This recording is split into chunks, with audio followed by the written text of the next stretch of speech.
That night, everything inside me shattered into silence. The music vibrated through the walls of the room as if life were celebrating, as if nothing could hurt, as if happiness were a mandatory uniform in that impeccable setting. I held the champagne glass like someone holding a rope about to snap. And it did. He emerged from the crowd with a smile too confident, too trusting for someone who hadn't even been invited. And she looked at him as if she'd already expected it.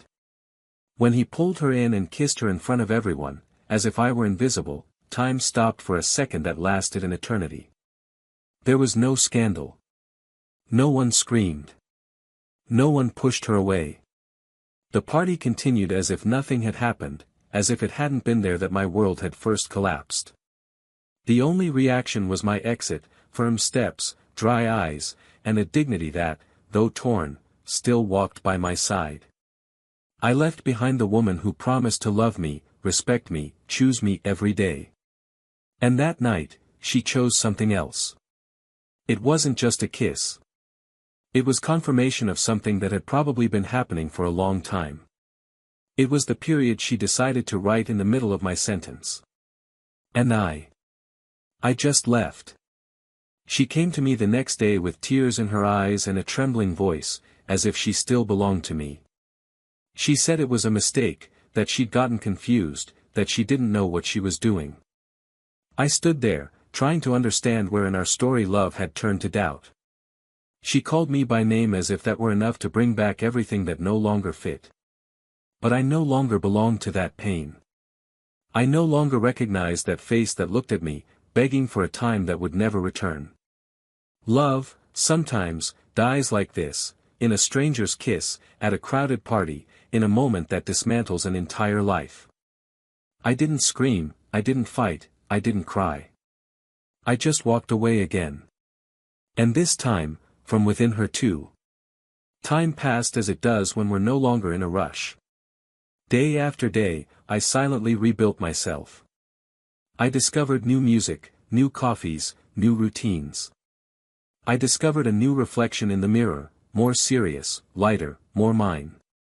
I discovered that self-love has a bittersweet taste, it hurts at first, but then nourishes like nothing else. And then, when I was no longer looking for anyone, she appeared. Not with promises, not with games, but with presence. A serene gaze that didn't demand strength, a complete presence that chose me naturally. She didn't want to heal my wounds, just show me that it was possible to walk again without bleeding with every step. With her, I understood that love isn't a shout, nor an urgency. It's a daily choice. Silent. Firm. And that's why it's so strong. While I was learning to be truly loved, the other part of my story was lost within my own regret. The woman who once promised to be mine tried to piece her life back together like someone trying to glue together the shards of a vase that fell in slow motion. She tried to find in other eyes the reflection she once had in mine. But in all the new faces, there was the same absence, no one looked at her the way I did. No one waited for her with the same patience. No one insisted with the same heart. Little by little, I began to understand that betrayals have consequences beyond words. That there are losses that life cannot restore. And worst of all, that time does not heal what was violently torn away. Time only transforms pain into memory, and that memory hurt more than any silence. She tried to love again. She tried to convince herself that she still deserved a fresh start. And indeed she did. But the problem was that, with every fresh start, the end always felt like me.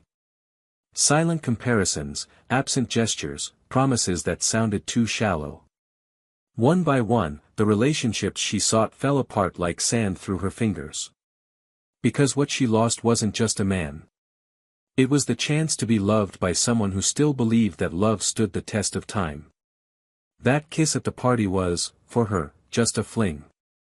But for me, it was the end of the world. And when the world ends for someone, it doesn't come back the same. Years later, our paths crossed again. I, with the calm eyes of someone who no longer holds a grudge. She, with the weight in her gaze of someone carrying a regret too old to explain. There were unspoken questions. There were choked apologies. But there was also a new silence between us, the silence of acceptance. She asked for forgiveness. Not as someone hoping to rekindle something, but as someone who needs to breathe again. And I forgave. Not for her. But for myself. Because holding a grudge against someone is like chaining yourself to a past that's already passed. And I didn't want to live there anymore. She smiled with wet eyes. She said she hoped for my happiness. I wished the same for her. And for an instant, we were once again two hearts that once truly loved each other. Today, she's with someone else. Someone who might not see her the way I do, but who arrived when she finally understood the value of being chosen and choosing. Someone who might be lucky enough to live with the version of herself that learned, that fell, that lost. And who now knows what she wants. And I'm still with the one who showed me that true love doesn't ask for permission, it simply stays. We both move on. We both heal. We both understand that not all pain is punishment, sometimes it's just life's way of teaching. But that night at the party, when it all began, something inside me knew nothing would ever be the same. The kiss in front of everyone was just the trigger. The truth is, the story had been crumbling for a long time. Small gestures ignored, conversations interrupted, empty looks at breakfast. I just didn't want to see it. Or maybe I wanted to believe that love endured even when it was hanging by a thread. And the strangest thing of all is that, years later, on a random afternoon, she herself confessed it. That she had already lost herself even before she cheated. That she only realized how much she loved me when she could no longer reach me. And then I ask myself, why do we do this? Why do we throw away those who truly love us in exchange for a moment of illusion? Maybe there will never be an answer. Maybe some stories need to end badly so that we can learn to love better later. But what happened between us, that wasn't just betrayal. It was a broken mirror reflecting all the mistakes we avoided facing while there was still time. What if I told you that one day she came back, with tears in her eyes, and asked me, would you still have chosen me if I hadn't done that? What do you think I answered? Welcome to the channel. Here, we make one thing clear, we do not support any kind of betrayal. Never, all the stories you will hear are fictional, but based on real pain, created to show how betrayal can destroy homes, hearts and destinies. This channel is a mirror of the truth, where every choice has a price. Now take a deep breath, and get ready for a story shocking, intense and impossible to forget. They met simply, on a cloudy autumn afternoon, in a cafe on the way between her work and the bookstore he frequented. There was no instant magic, no background music, none of that kind of connection that movies insist on promising. There was just a curious look, an unpretentious exchange of words, and a silent desire to know more. And perhaps precisely for that reason, it worked. It wasn't love at first sight, it was love as the days passed. It began with the way she smoothed her hair as she listened, and the way he stirred his cup as if drawing invisible circles of calm. And there, in that everyday world, they built something that seemed so solid it was fearful to touch too hard and ruin it. His name was Daniel. A discreet man, with a slow voice, one of those who think before responding and who always seem to carry some interesting story in their memory, even if they never tell it. He worked in project planning and was the kind of person who writes everything down, not out of a control freak, but out of respect for time and commitment. She, Isabella, was pure intensity.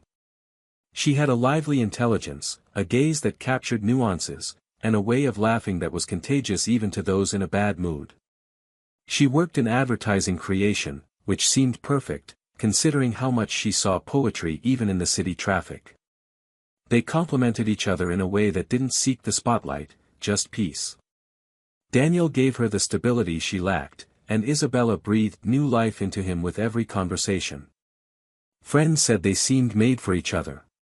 And maybe they were, at that stage. Together, they built a routine that smelled like home.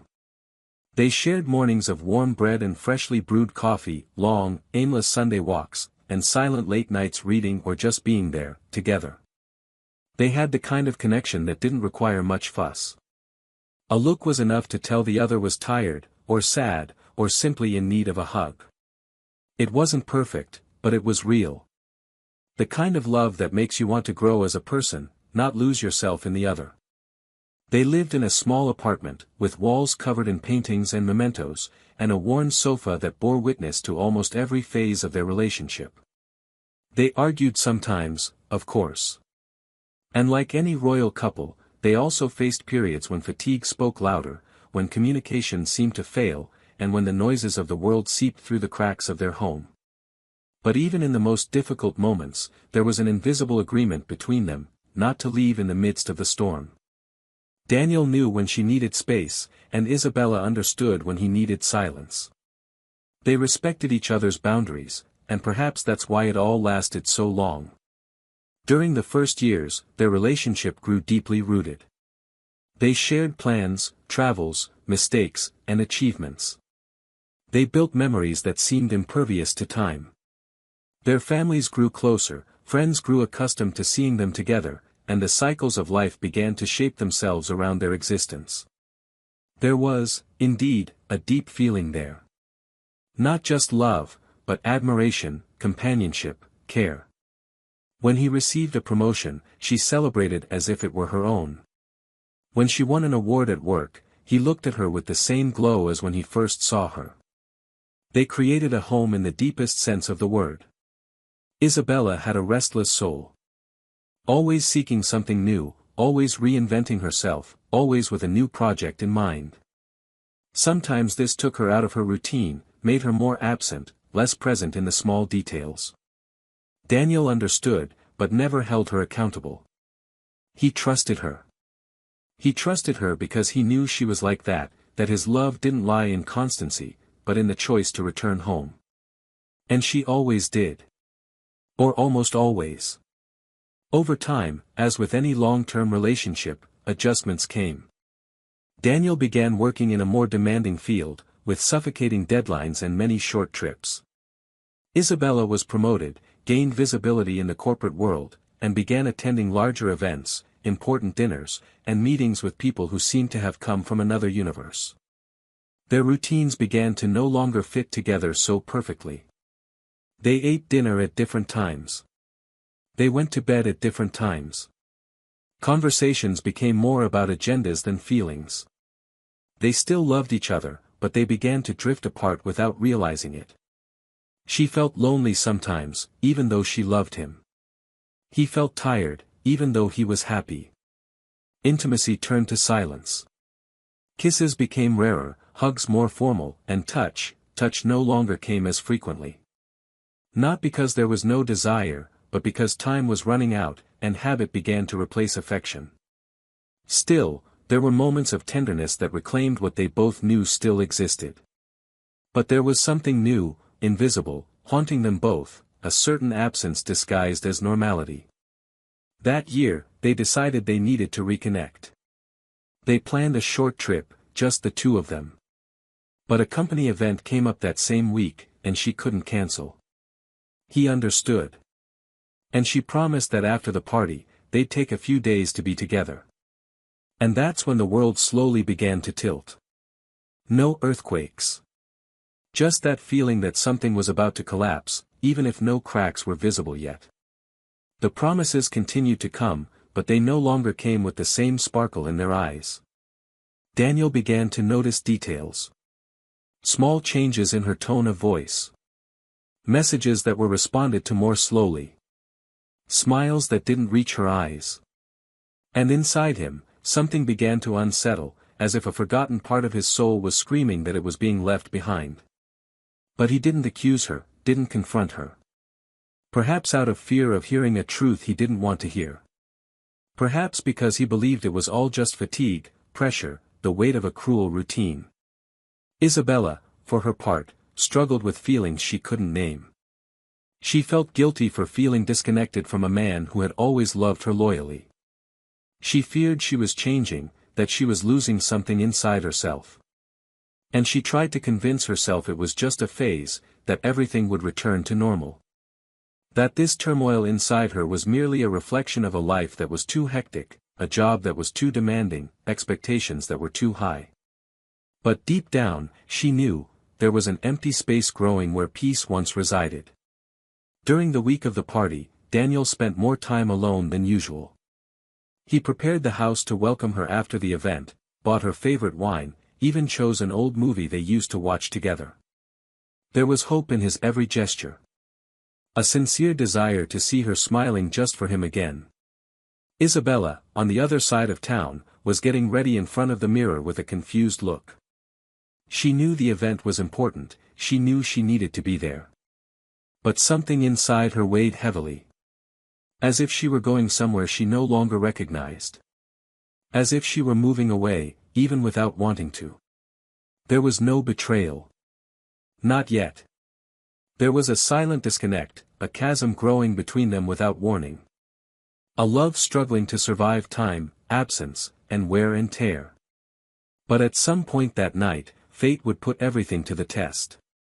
And nothing, absolutely nothing, would be the same again. What happened at that party, in that single moment when everything was turned upside down, that moment is yet to come. And when it does, none of their certainties will withstand the impact. Because some choices mark us forever. Some mistakes cannot be erased. And some forgivenesses are costly, much more than anyone imagines. That morning, Isabella woke before the sun. The apartment was silent, the loudest sound coming from the kettle she'd put on the stove as part of a routine she'd already made automatic. Daniel was still asleep, his face turned to the side she usually lay on, his features serene, oblivious to the fact that, inside her, chaos was growing by leaps and bounds. She watched him for a few seconds, trying to remember exactly when she'd last loved him with the same fullness as before. It wasn't heartbreak, nor was it indifference. It was a kind of emptiness growing where once there had been certainty. She knew he was a good man, the best she'd ever known, but in the last few months, she'd felt as if they were speaking different languages, trying to translate feelings that no longer found synonyms. She made the coffee the way he liked it, placed the cup next to the note with a "Good morning, love," written too quickly, and headed to work, her soul in a state of waiting, as if something were about to happen, even if it had no name. Daniel woke up some time later and found the note, just like any other day. He smiled slightly, but the feeling of distance between them remained, like a thin curtain he couldn't decide whether to shield him from the light or hide him from the truth. He tried, in small ways, to rekindle their connection. He arrived early, prepared dinners, sought out conversations that escaped the routine. But her response was always vague, present in body but absent in soul. He didn't say it, but he felt it. And he didn't press, perhaps because he still believed that all true love can find its way back, if there's patience. The week of the party, their lives moved at a strange pace. Isabella spoke little about the event, as if to protect that space from a possible invasion of reality. Daniel, on the other hand, didn't ask questions. He respected her. But inside him, anxiety grew like a shadow that changes shape without realizing it. She went out later, responded less frequently, and when she was home, she seemed more concerned about the next email than about his presence. The day before the event, he proposed they go together. She smiled, hesitated for a second, and then said it wasn't necessary, that it would be something corporate, technical, boring. The word echoed in Daniel's head, boring. As if his presence was that now. He nodded, without arguing. He knew that insisting too much could push her further away. Sometimes, love is retreat. On the afternoon of the event, Isabella spent hours getting ready. There was something different about her posture. She chose a new dress, impeccable makeup, and a strong perfume. Daniel watched her from afar, sitting on the sofa with an open book in his hands, but without reading a line. When she left the room, he commented that she looked beautiful. She thanked him with a short, hurried smile and said she had to go. The goodbye kiss didn't happen. He pretended not to notice. He returned to his book, tried to distract himself, but the emptiness in the room seemed bigger than him. He turned on the television, then turned it off. He walked to the window. It was raining. The city continued on, indifferent to the internal storm that was beginning to gather. Hours later, Isabella arrived at the party. The atmosphere was elegant, filled with familiar faces and many unfamiliar ones. She walked among the people as if she belonged there. She chatted, smiled, and toasted. She felt alive, like she hadn't in a long time. There was music, laughter, compliments. There was also an insistent gaze that had followed her from the beginning. She noticed it, of course. And she also noticed the way he approached with confidence, as if he already knew something was waiting to happen. His name was on everyone's lips, an influential guest, an outsider who was now the center of attention. He complimented her dress, her hair, her perfume. She smiled. At first out of politeness. Then, out of vanity. And finally, out of an impulse that even she couldn't control. Meanwhile, Daniel was eating dinner alone, a simple dish, the same wine he'd bought for them both. He considered calling, but decided not to interrupt. He considered sleeping, but sleep wouldn't come. So he decided to go to the place where it all began, the cafe on the corner. The owner recognized him, asked for Isabella, and he replied that he was at an event. He ordered the same thing as always, sat at his usual table, and stayed there, amidst memories and thoughts. He felt out of place, as if he were off his axis. Something was wrong. And he knew it. But he didn't want to admit it. At the party, the hours passed, and the conversations between Isabella and the mysterious man grew closer, more intimate, more charged with attention she pretended not to notice. When he asked her to dance, she hesitated. But she accepted. In the middle of the ballroom, as they twirled and rehearsed steps, she felt weightless. As if nothing else existed outside of that. As if the last few months had been merely a gap between real life and that fantasy. And then, it happened. A kiss. Public. Long, full of unspoken intentions. A kiss she didn't stop. That she returned. A kiss seen by more eyes than she would have liked. Including those of someone who entered that room just to seek her out, without warning, without a plan, simply on impulse. Daniel watched her kiss as if she belonged to no one. As if he had never existed. There was no anger. No scandal. Just an internal silence that cut deeper than any scream. He turned and left. She didn't notice right away. By the time she noticed his absence, he was already far away. Far away physically, and now, emotionally as well. In that instant, something broke between them. Something that couldn't be fixed with apologies. Later, she tried to find him. She called. She texted. No response. He spent the night wandering the city, trying to understand how it had happened. Trying to remember when she stopped being his alone. The house, once a refuge, was now just a place where everything reminded him of what it had been. He sat on the couch, stared at the door, and knew he had crossed an invisible line. One of those lines from which there was no return. Isabella, on the other hand, upon arriving home and seeing the silence that awaited her, felt the weight of what she had done. She tried to justify herself, rationalize, say it was nothing, that she had been confused, that there had been no malice. But all of that seemed small compared to the gravity of what had happened. His absence, the lack of answers, the crumpled note in the trash, everything screamed that something had changed forever. She tried to sleep, but guilt was a noisy visitor. Her mind returned to the moment of the kiss, to his face, to the way he had looked at her before disappearing into the crowd. And there, lying in a bed too big for one person, she began to understand that certain mistakes are not regretted. That some choices leave a lasting mark. Daniel, silently, packed his things. He didn't know if he would leave the house or if she would. He only knew he needed to get away. The love that had once filled that place now needed air. Time. Distance. Deep down, he still didn't understand how everything had fallen apart so quickly. But he sensed there was more there. Something still unsaid. Something she was hiding. And what he didn't yet know was that the kiss, as painful as it was just the surface of the abyss. Because there was a secret behind that betrayal. And that secret was about to come to light. The silence that settled between them after the betrayal had a texture, a scent, a shape. It was dense, permeating the rooms, bumping into the furniture, and tangling in the details of the house like a fog that wouldn't lift. Isabella tried to act natural, but every step felt false, every gesture seemed overly rehearsed. Daniel, on the other hand, no longer made any effort to pretend he hadn't seen what he saw. His eyes no longer sought hers. His words were short, matter-of-fact, and there was an absence there that weighed more heavily than any scream.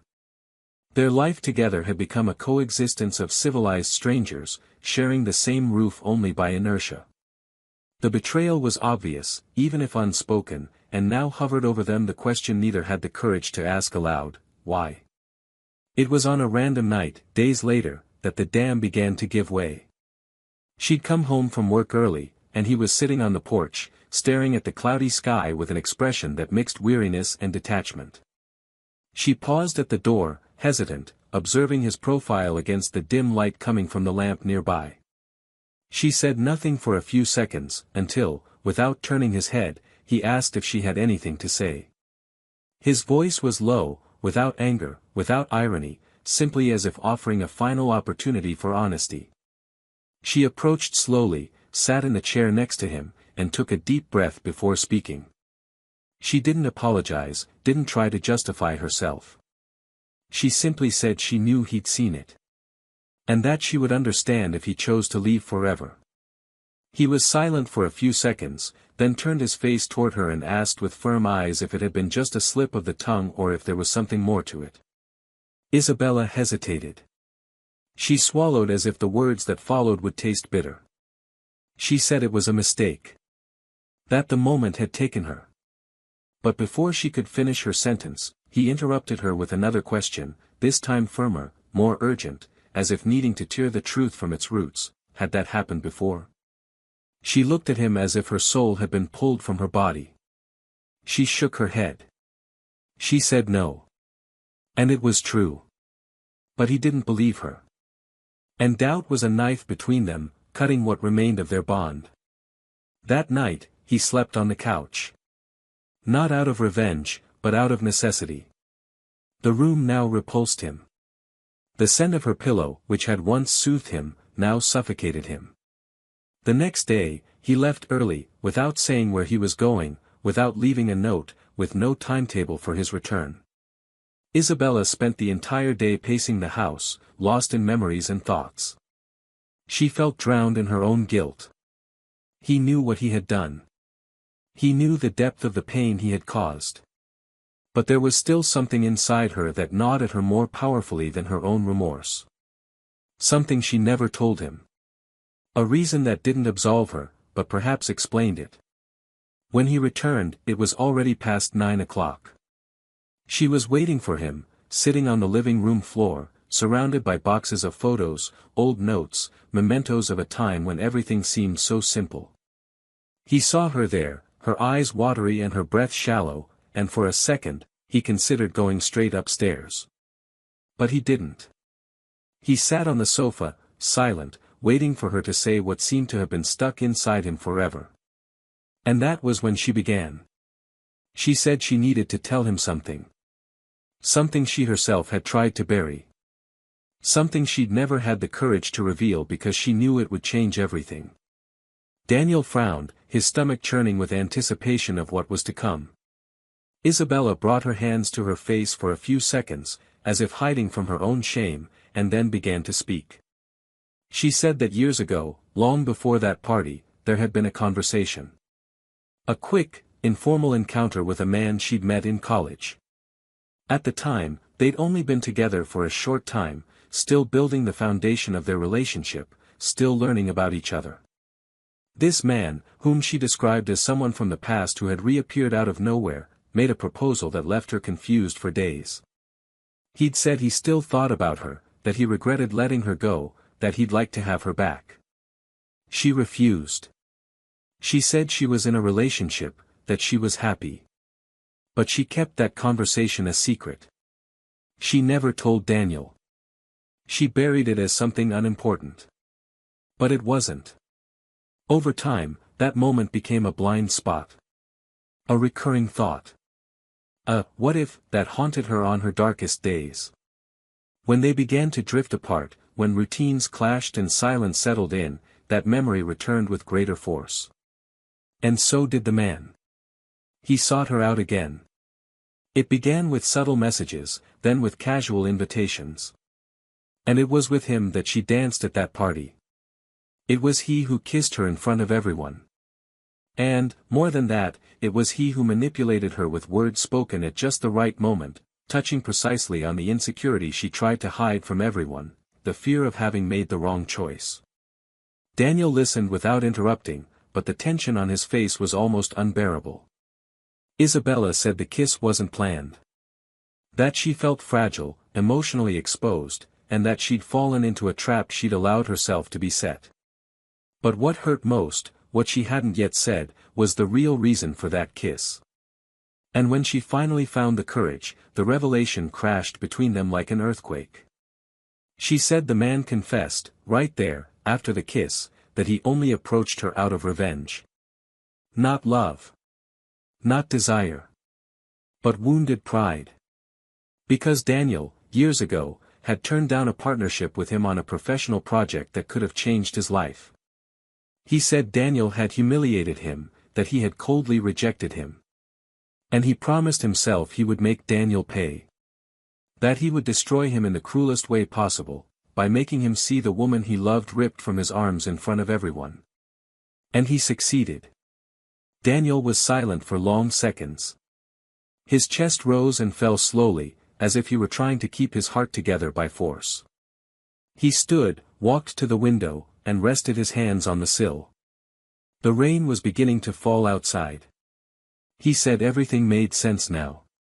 The way she slowly moved away. Her disguised absence. The hesitation in her eyes.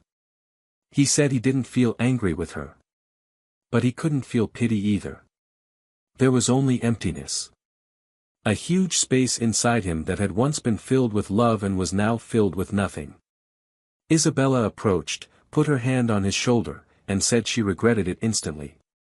That she realized, right then and there, how much she'd been used. That when she sought him out after the party, it wasn't just out of guilt, but because she finally understood that the love they'd built was greater than any illusion. That Daniel had been the right choice all along. But she only realized it too late. He turned to her. His eyes were red, but dry. He said he understood. That maybe she really had lost herself. That maybe that kiss had been just the tip of an iceberg made up of unspoken doubts, pent-up resentments, and unresolved needs. He said he forgave. But forgiving didn't mean forgetting. Or starting over. It simply meant freeing himself from the burden of carrying a pain that wasn't his fault. Isabella cried. She cried like someone who cries for everything they've lost, for everything they didn't experience, for everything they've destroyed. She asked for another chance. She begged, between sobs, for one last glimpse of hope. But he didn't give it. He said he now needed to learn to love himself as he once loved her. That he needed to discover what was left of him after everything. And that perhaps time would show them a new path. But for now, their paths needed to be separate. And so, her soul in pieces, Isabella watched the man who had always chosen her leave. Not with anger. Not with hate. But with the silent dignity of someone who loved until the end, even though he hadn't been chosen. 2 months had passed since Daniel's eyes last met Isabella's in that apartment, that night when everything they could possibly have felt between them faded away without fanfare.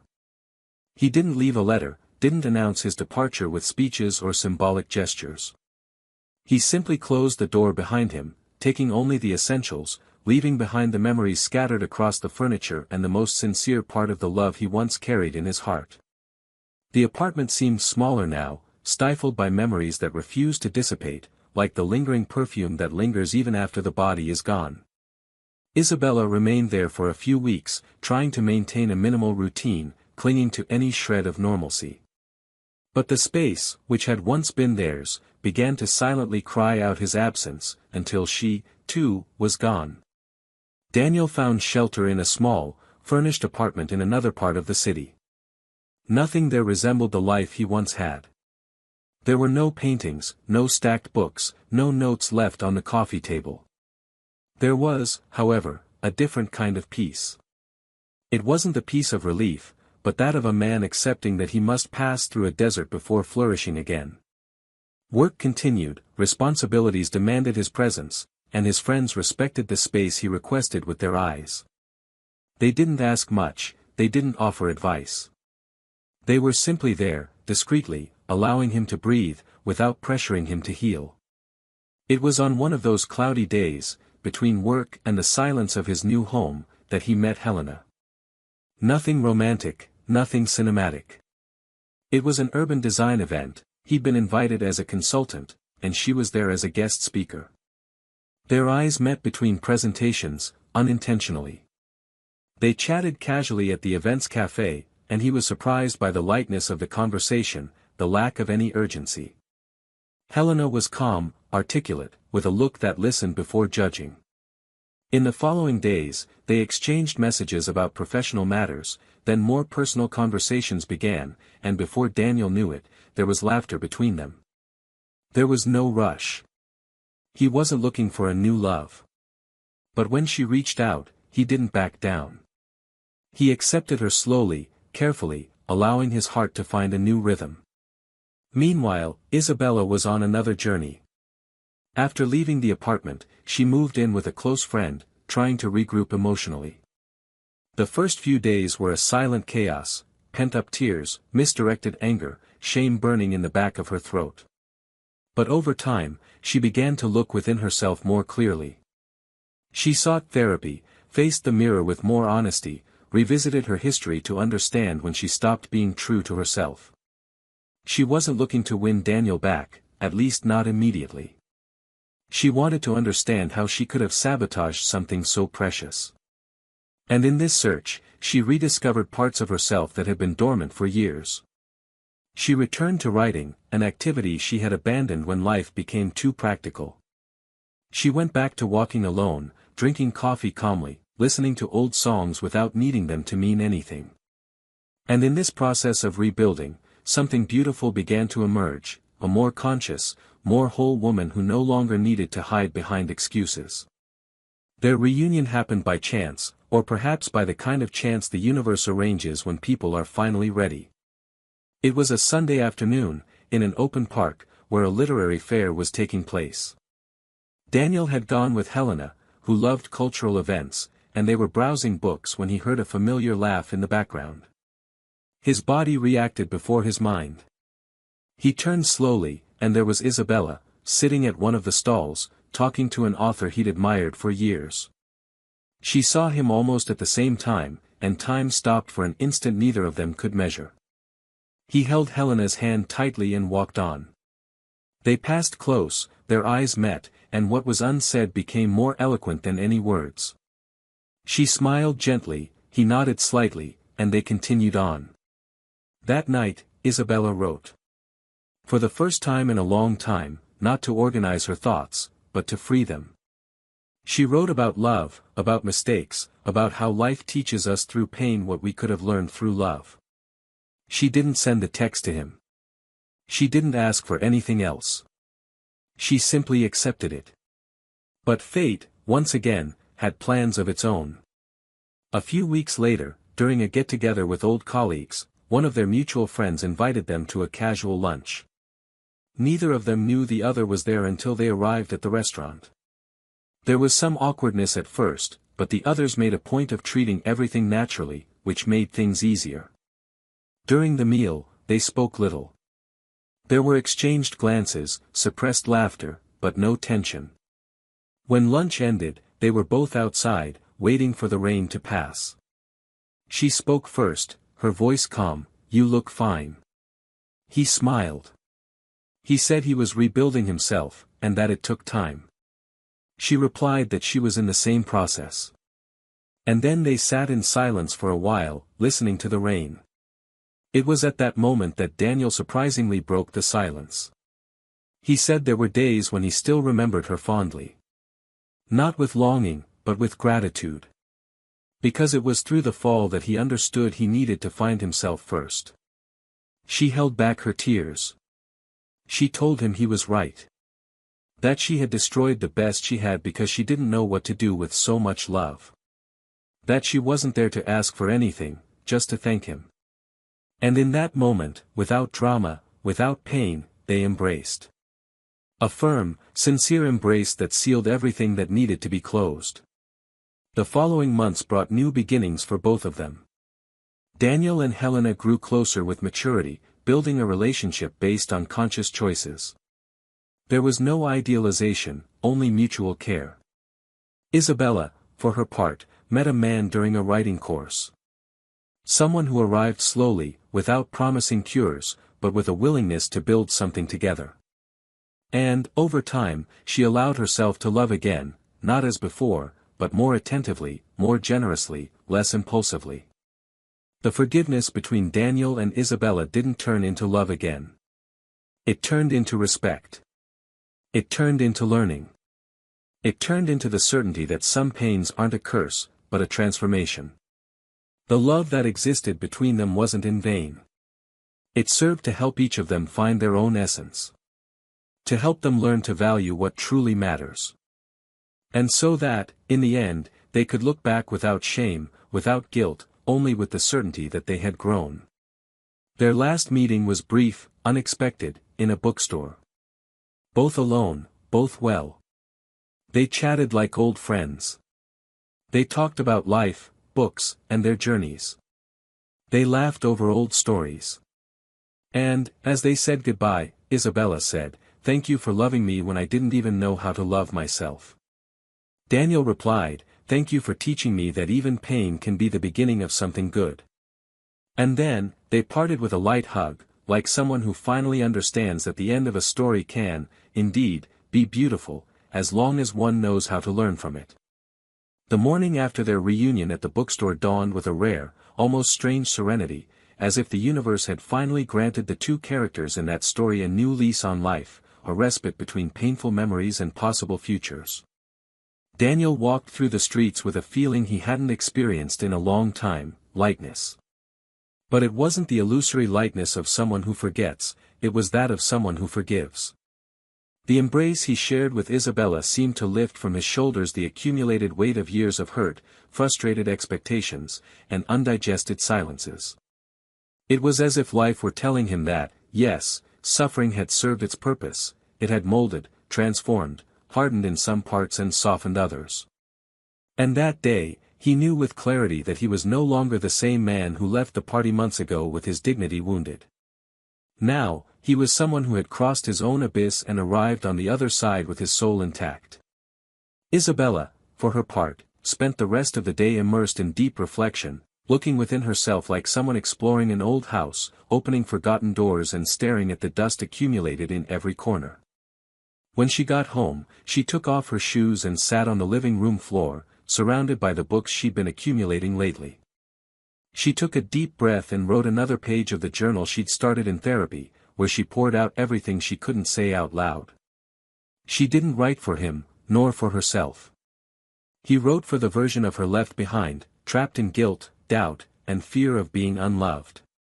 The woman who, for so long, believed she needed to prove herself, compete, live up to external expectations, when, in truth, all she needed was to learn to stand on her own 2 feet. There, with her pen gliding firmly across the paper, she understood that the forgiveness Daniel offered her was more than she deserved, and exactly what she needed to move forward. The days passed at a new pace. Daniel and Helena already had their own routine, guided by balance and respect. He liked the way she didn't invade his silences, but she also didn't allow him to sink into them.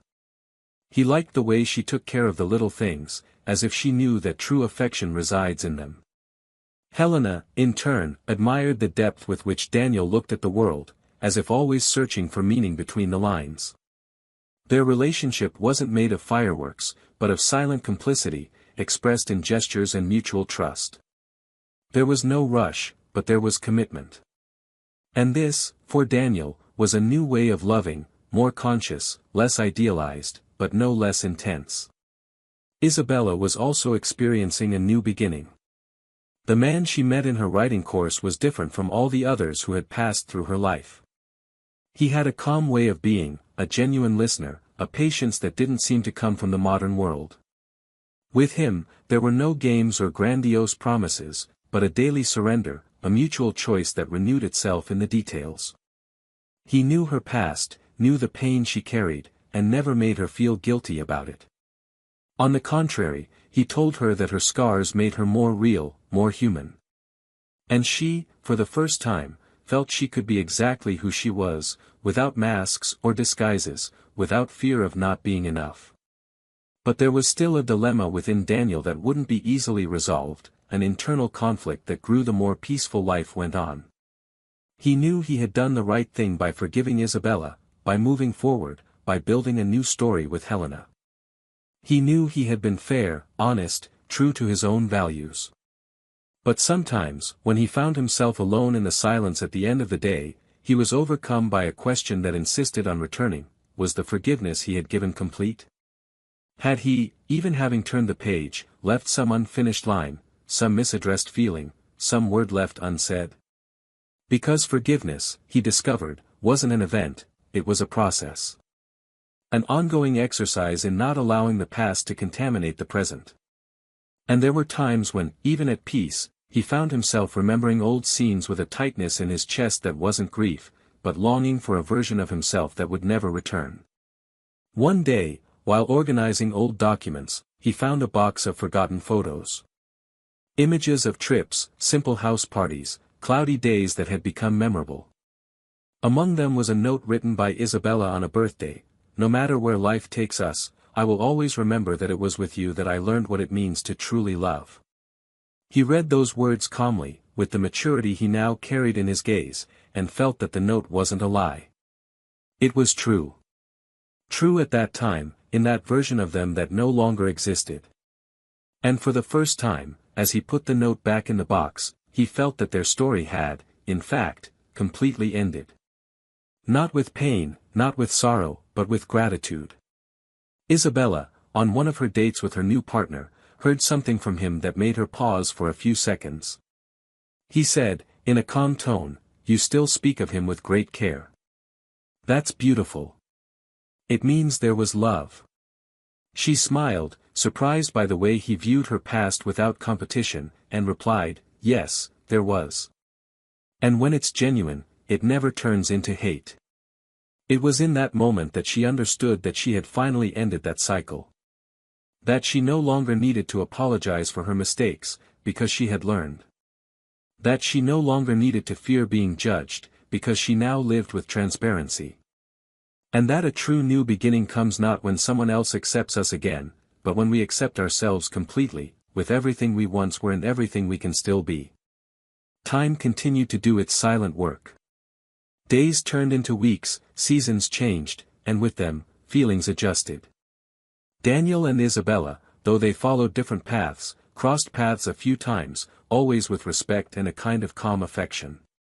They weren't close friends, but there was a peaceful connection between them, as if they had both been through a war and could now sit in the shadow of peace, without the need to relive pain, simply contemplating how much they had grown.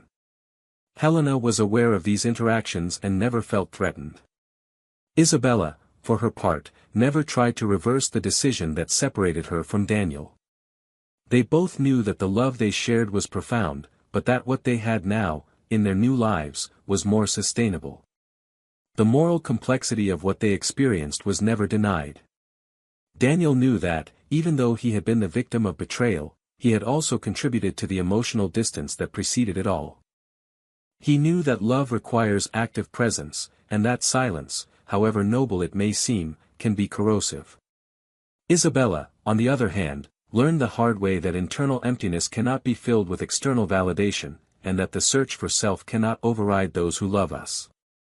They both made mistakes. They both fell.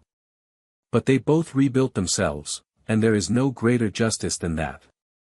The dilemma, in the end, wasn't about who was right or wrong. It was about what to do with what you feel after the pain.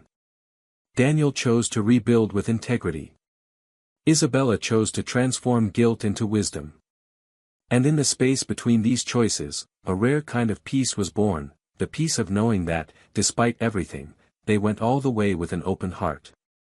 And even though it hurt, even though it left scars, it was worth it.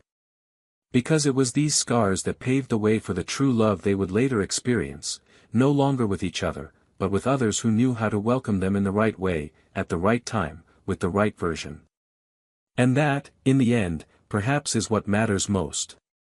In early spring, Daniel and Helena decided to spend a few days outside the city, a short trip to a peaceful spot among the mountains, where time seemed to pass slowly and the silence sounded like a gentle breeze in the trees. It was the first time he had accepted a departure from his routine to a place with no commitments, no scheduled meetings, no agenda. Helena had proposed the trip as an invitation to the present, and Daniel accepted without hesitation, as if he finally felt he could allow himself to live unsupervised.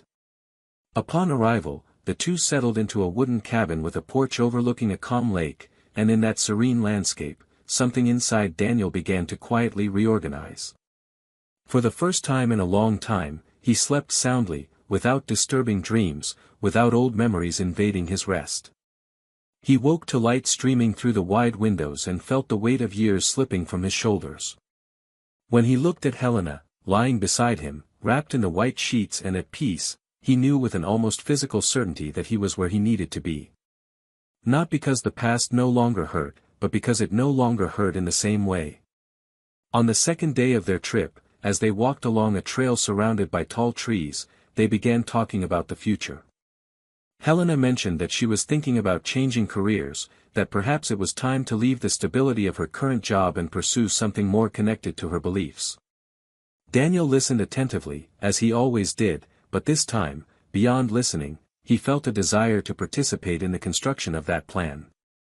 He said that, if she wanted, they could reorganize their lives so that he could also work more flexibly, perhaps remotely. Helena smiled, not so much at the content of the idea, but at his willingness to build something new together. It was unlike anything she had experienced before. She didn't want to fit into his life, nor did she want him to mold himself into hers. She wanted a third way, a life built from their encounter, where both could grow without negating each other. Another time, sitting by the lake, their feet touching the cool water and birds flying across the sky, Helena turned to him and asked, "Do you think we love differently when we've had our hearts broken?" Daniel took a moment to answer. He thought for a few seconds, staring at the reflection of the mountains on the lake's surface. He said yes. That we love with more humility. That we listen better. That we are more aware that love is not a guarantee, but a choice. And that this choice requires daily care, attention to detail, and genuine presence. Helena nodded gently, as if she knew exactly what he was talking about. They both fell into silence, but the kind of silence that comforts, that unites, that says more than words. On the way home, the trip had left more than fond memories, it had left a silent decision, a mutual commitment to move forward together, calmly and truthfully. Meanwhile, in another part of the city, Isabella was also undergoing a subtle transformation. She had enrolled in a mentoring program for young writers and spent much of her morning revising texts, commenting on drafts, encouraging teenagers to find their own voice. There was something deeply healing about this process. It was as if, by helping other women express themselves, she was, little by little, reclaiming forgotten parts of herself. Her relationship with the man she met in the writing course was also progressing steadily. He was calm, unpressuring, but always present. He enjoyed cooking, listening to old records, and rarely spoke loudly. Isabella discovered she loved his silence, that silence that welcomed rather than pushed away. She no longer felt the anxiety of proving something, of making herself necessary. She simply was, and that was enough. Sometimes, she would watch him sleep with a sense of wonder, that, despite everything she had been through, it was still possible to feel it all again, only better, more clearly, with more presence. One afternoon, as she was leaving the mentoring session, she found an envelope in her mailbox. It was simple, with no return address. Opening it, she found a small clipping from an old newspaper, a column about forgiveness written by Daniel. The publication was months old, but she had never seen it. She recognized the style, the tone, the way he looked at pain with tenderness. She read it slowly, feeling each word as if it were an answer she hadn't even known she was looking for. At the end was a small, handwritten sentence: "Some wounds don't heal to hurt less, but to teach you how to love better." She read and reread it, holding the paper as if it were too fragile to fold. She smiled, not out of longing, but out of gratitude. She knew that, somehow, this was his way of saying that the past was truly at peace. In the following weeks, the two crossed paths twice more, always by chance, in public places. A bookstore, a market, an art event. There was no tension, no burden. There was a kind of affection that no longer required presence to exist. Isabella shared these coincidences with her new partner naturally, and he always reacted calmly, without jealousy, with respect. He knew the woman he had by his side today was different from the one who had made mistakes. And Daniel, seeing Helena smile, hearing her voice on lazy mornings, or receiving messages saying, "I arrived safely," at the end of a day, felt within himself the confirmation that loving someone who chooses you calmly, every day, was the greatest gift life could offer after so much turmoil. But not everything was so simple. Daniel's mother, a woman of old-fashioned values, learned of the friendly reunion with Isabella through a neighbor.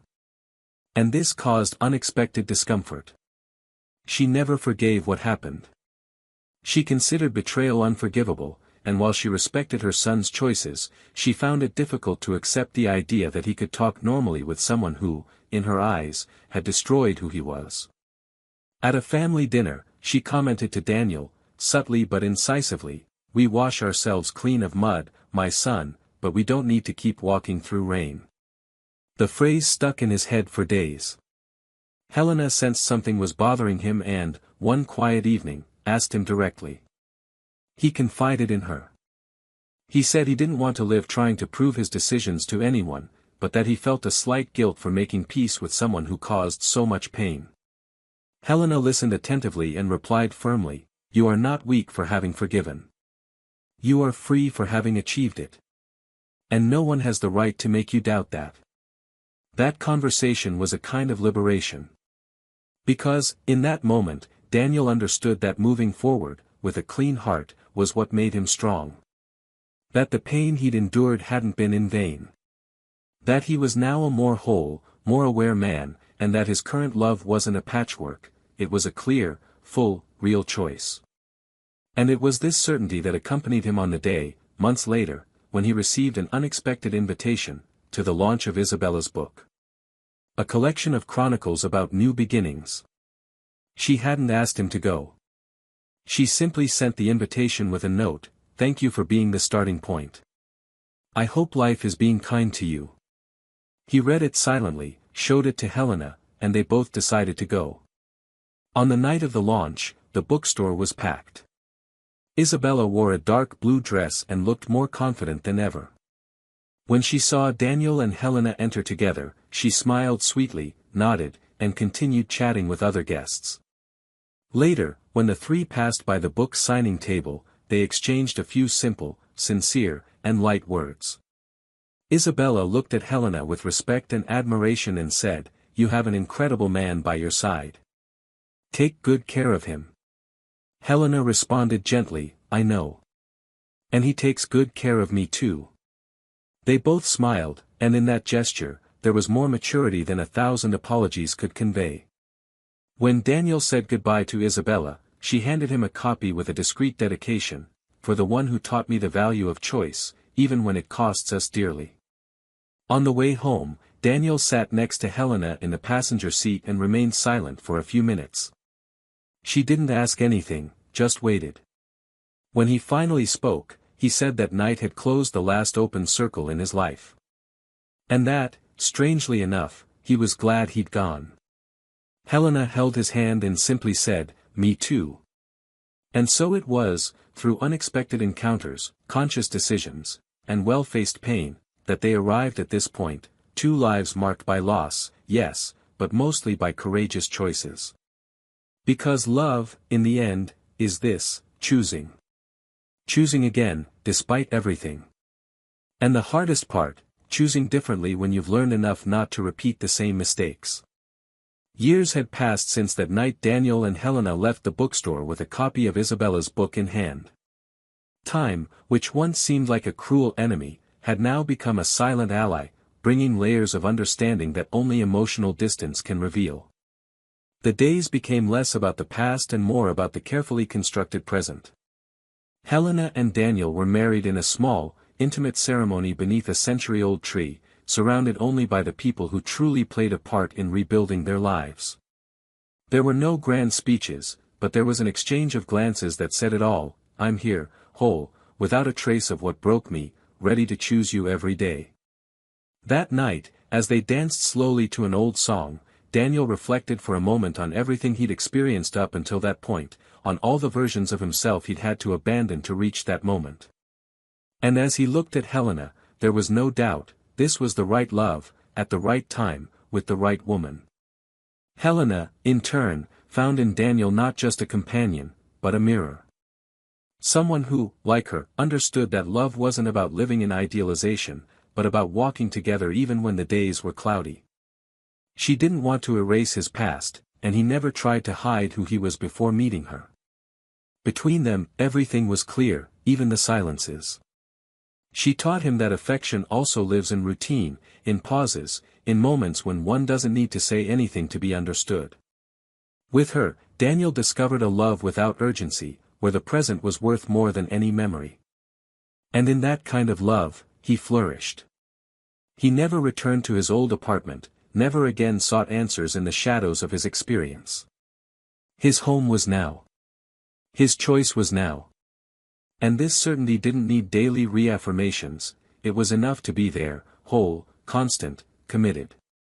Isabella also crafted her own ending, one many would never have imagined. The Book of Chronicles she launched that night became a quiet but consistent success. It didn't sell like hotcakes, it didn't win any awards, but it found loyal readers who saw themselves in the vulnerability of her words.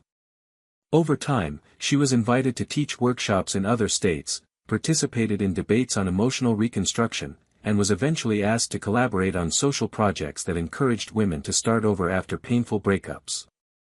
Her life took a new direction, and she discovered there was strength in what she had previously considered weakness. With the man she met in her writing course, she built a peaceful but nonetheless intense relationship. The two never officially married, but they shared the same dreams, the same roof over their heads, and the same willingness to care for each other with affection and truth. She never tried to rewrite her story with Daniel. She never used pain as an excuse, nor did she try to justify her mistakes. She learned to live with what she did, not with guilt, but with awareness. With him, she learned the value of being chosen. And in losing him, she understood that love is also caring, protecting what you have, being there when the other needs it most. For many nights, she wondered if he still thought about her. Over time, he stopped seeking that answer. Because the love they once shared now lived in a different way, in the maturity she carried, in the decisions she made, in the care she offered herself and others. She didn't see him again after the book's release. But sometimes, she would pass by the place where they met and smile, as if thanking fate for showing her, even through pain, what it means to truly love. One afternoon, with her life already stabilized, Isabella received a message from a young woman who had participated in one of her writing workshops. The girl said that, after being betrayed by her boyfriend, she thought she would never trust anyone again. But after reading Isabella's words and listening to her story, she understood that love, when lived truthfully, can be rebuilt, not with the same person, but with a better version of herself. Isabella read the message and cried. She cried not from sadness, but from an emotion that came from deep within, the feeling that her pain had not been in vain. That, somehow, her failure, transformed into art, was now helping others avoid making the same mistake. And that was when she understood the true purpose of everything she had experienced, to serve as a mirror, a warning, a path for those who still didn't know how to follow. Helena and Isabella never met in person again, but they maintained a cordial exchange through social media. They respected each other deeply. Each knew the role they played in Daniel's story. One as the love that failed to care for, the other as the love that embraced. There was no rivalry. There was no resentment. There was a kind of silent truce, a mature awareness that the human heart is complex, and that life goes on, even after the damage, even after the grief, even after a betrayal that seemed irretrievable. There was a mutual recognition between them. Both, at different times, had loved the same man, and were loved by him to different degrees. And this, however unusual, connected them in a strangely peaceful way. Time passed, as it always does. And one day, Daniel became a father. Not in a rush, not by chance, but by choice. Helena became pregnant after much discussion, much preparation, and many plans. When the baby was born, Daniel looked at that little being and felt something complete within him. It wasn't about closing old cycles, but about opening new ones. Holding his son in his arms, he thought about everything he'd experienced, everything he'd lost, everything he'd built. And then, he whispered tenderly, "You will learn that love is a choice. And that every choice has a price. I choose to love you. Every day." That was the last time he thought deeply about Isabella. Not with pain, not with longing. But with the clarity that she was an essential part of his emotional development. Part of the story that shaped him into the man who now had the privilege of teaching what he had learned. And in that simple act of loving a child, he forever sealed peace with the past. What this story shows us is that betrayal isn't just a momentary act. It's a crack in the soul of someone who trusts, a wound that transforms, a mistake that carries consequences greater than the impulse that caused it. But at the same time, it shows that it's not the end that defines who we are, but what we do afterward. Daniel had his heart broken, but he knew how to rebuild it without hardening it. Isabella made an irreversible mistake, but transformed the weight of guilt into learning and truth. Helena entered the story at the right time, not to save anyone, but to walk side by side with someone who was ready to love again. Leave your thoughts on this story in the comments. Do you think Daniel made the best decision by moving forward? Do you think Isabella truly deserved this ending? What would you have done in their place? We want to hear your thoughts, because stories like this are, ultimately, about all of us. Subscribe to the channel to continue listening to intense, moving, and real stories like this one. Here, you'll find heartbreaking plots that always bring an important lesson at the end. And remember, betrayal destroys homes, breaks promises, and breaks people from within. Nothing justifies hurting someone you trust. This channel neither condones nor romanticizes any kind of betrayal. Our commitment is to emotional truth and the real consequences it causes. May this story serve as a warning, but also as a reminder that, even after a fall, it is possible to rebuild, as long as it is done with truth, courage, and love.